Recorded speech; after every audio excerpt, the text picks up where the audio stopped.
Alors nous sommes 5 ans après le drame du Rana Plaza qui avait fait plus de 1000 morts dans l'effondrement d'un immeuble qui abritait des ateliers textiles au Bangladesh. Il y a eu une prise de conscience depuis sur les excès de la mode jetable. On se demande quand même si les choses ont changé. Vous vous êtes posé la question, Paul Lassène. Est-ce que les marques ont vraiment modifié leurs pratiques ? Ça a changé sur 2 points et ça concerne les gens qui travaillent dans cette industrie. D'abord la sécurité, puisque quelques jours après ce drame du Rana Plaza, plus de 200 entreprises ont signé un accord avec les syndicats de plus de 1000 usines avec l'objectif en 5 ans d'assurer la sécurité, je cite, élémentaire des travailleurs du textile. Donc c'est même pas quelque chose de révolutionnaire, c'était juste les règles de base de sécurité. Sur ce point, ça a plutôt marché puisque 84% des 130 000 problèmes relevés ont été réglés grâce à l'accord, ce qui représente une amélioration de la sécurité de environ 2 millions de travailleurs. Et le deuxième point, c'est les conditions de travail à proprement parler. Il y a eu des initiatives de masse dont j'ai parlé. Il y a 2 exemples.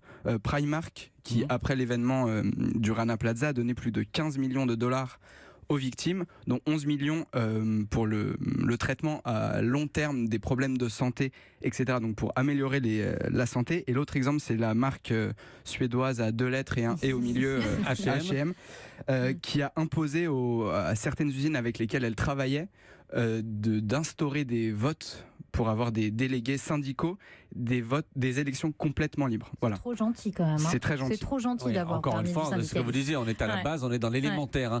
Quel impact ça a eu sur les consommateurs ? Alors, c'est à mon avis très dur d'avoir une idée à l'échelle mondiale. En France, il y a quelques chiffres. En 2017, il y a 22% des Français qui disaient avoir acheté des vêtements conçus dans une démarche de développement durable et près de 50% qui disaient avoir acheté ou revendu des habits déjà portés.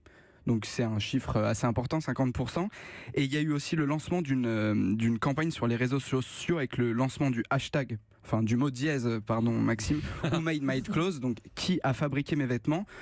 Cette campagne, ça a été plus de 100 000 messages qui a fait réagir plus de 2000 marques pour qu'elles soient plus transparentes sur la traçabilité des vêtements.